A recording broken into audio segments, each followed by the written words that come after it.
claiming he didn't sign it. He said other people handled it and he didn't know how it was signed. Here's what Donald Trump said moments ago outside of the White House to reporters. This was truly a stunning moment. Because we want to get criminals out of our country, number one, and I don't know when it was signed because I didn't sign it. Other people handled it, but Marco Rubio's done a great job.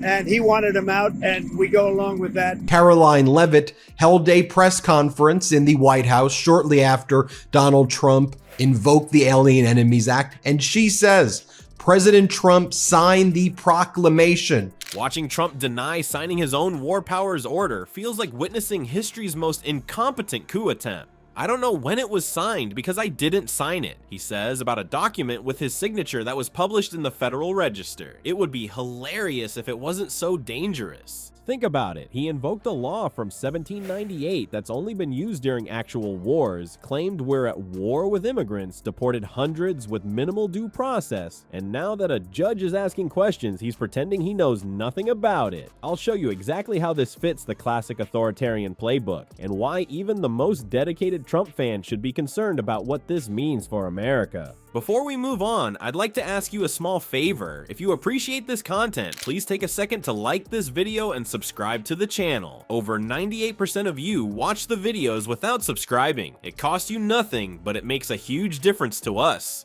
So did you click the subscribe button? Great. Thank you so much. Now back to the video. Ever wonder how to be a successful authoritarian without all that messy accountability? Donald Trump is now claiming that he did not sign the invocation of war powers under the Alien Enemies Act of 1798 on March 15, 2025. And there's his signature saying, "In witness whereof I have signed this." It's in the Federal Register, dated Thursday, March 20th, 2025, under presidential documents, despite the fact that Donald Trump's name is on the invocation of the Alien Enemies Act. You see right there, it says, by the President of the United States of America. Well, grab your notepads, folks, because Trump University is now offering Dictatorship 101, and today's lesson is a doozy. Trump recently dusted off the Alien Enemies Act of 1798, a law so old it probably arrived at the White House via horse and buggy. This ancient legislation gives presidents the power to apprehend and deport any foreigner from a country we're at war with. Historically, presidents only pulled this card during actual conflicts like the War of 1812, World War I, and World War II. But hey, who needs an actual war when you can just make one up? According to Trump himself, we're at war with immigrants. At the president's direction, the Department of Homeland Security carried out a counter-terrorism operation deporting nearly 200 violent Tren de Aragua terrorists, which will save countless. President Trump signed a proclamation invoking the Alien Enemies Act regarding the invasion of the United States by the foreign terrorist organization Tren de Aragua. Here's Caroline Leavitt. Shortly after that, she goes on state regime media known as Fox with Maria Bartiromo, and she says Donald Trump signed this proclamation. Yes, that's right. The gardeners, nannies, and construction workers are apparently launching a full-scale invasion. Quick, hide your lawnmowers. The Orange Menace declared this imaginary war so he could use powers that should be reserved for genuine national security threats, not for scoring political points with his base. What's particularly alarming is how this proclamation was implemented. Professional soccer players with Real Madrid tattoos were mistakenly labeled as dangerous gang members. Imagine being deported because you're a fan of a sports team. Oh, you like Cristiano Ronaldo? Clearly you're a criminal mastermind.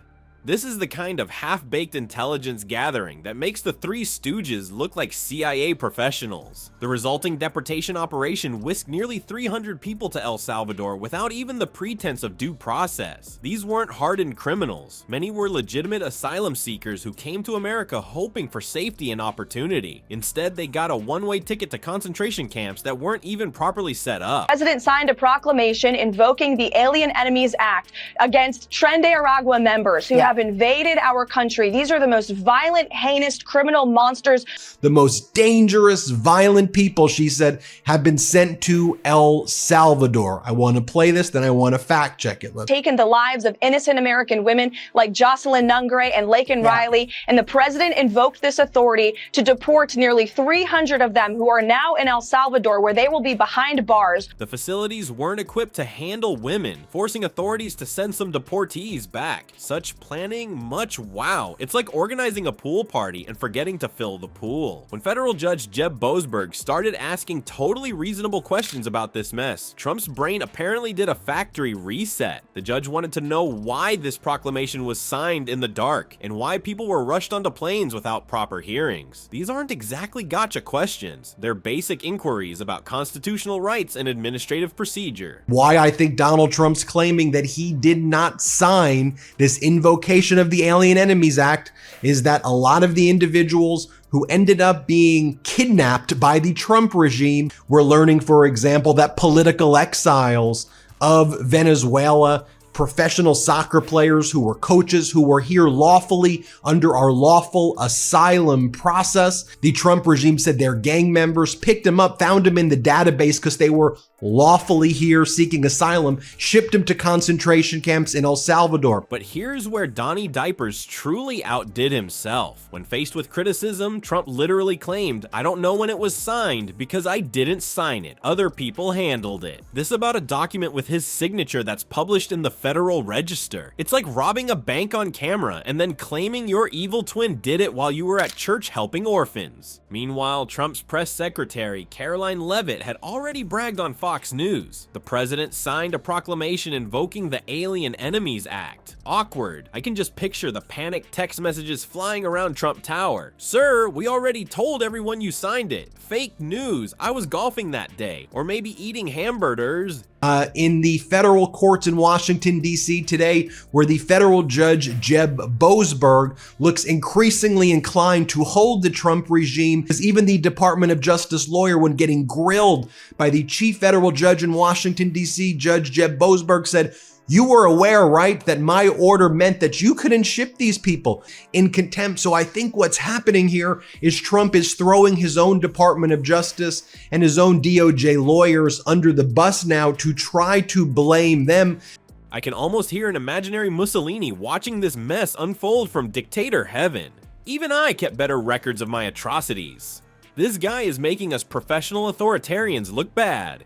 But wait, there's more. While denying his own signature faster than a teenager caught with a bad report card, Trump's been spending weeks accusing Biden of using an auto pen for pardons, calling it a major scandal. The hypocrisy is so thick you could spread it on toast. You know what they say, if you're doing something shady, always accuse your opponent of doing it first. The real victims here aren't Trump's dignity, that ship sailed long ago, or even our collective intelligence, though it takes a beating daily. The real victims are the nearly 300 people who were shipped off to El Salvador based on flimsy evidence and zero due process. People with families, jobs, and dreams who got caught in the crossfire of Trump's political theater. So there you have it, folks. The perfect dictator's cheat sheet, brought to you by a man who can't even remember putting his own signature on paper. And now, Judge Boasberg is threatening contempt charges because apparently shipping people off without due process isn't cool anymore. What a buzzkill. The judge specifically asked why this whole thing happened in the dark, which is fitting since darkness is where democracy goes to die. Trump's minions were in such a rush to deport people, they didn't even check if El Salvador's camps were co-ed. Oopsie. Next time on When Narcissists Rule, we'll explore how to convince your cult that losing your freedom is actually winning. Remember folks, in Trump's America, the Constitution is just a suggestion. Kinda like stop signs for BMW drivers. Sad.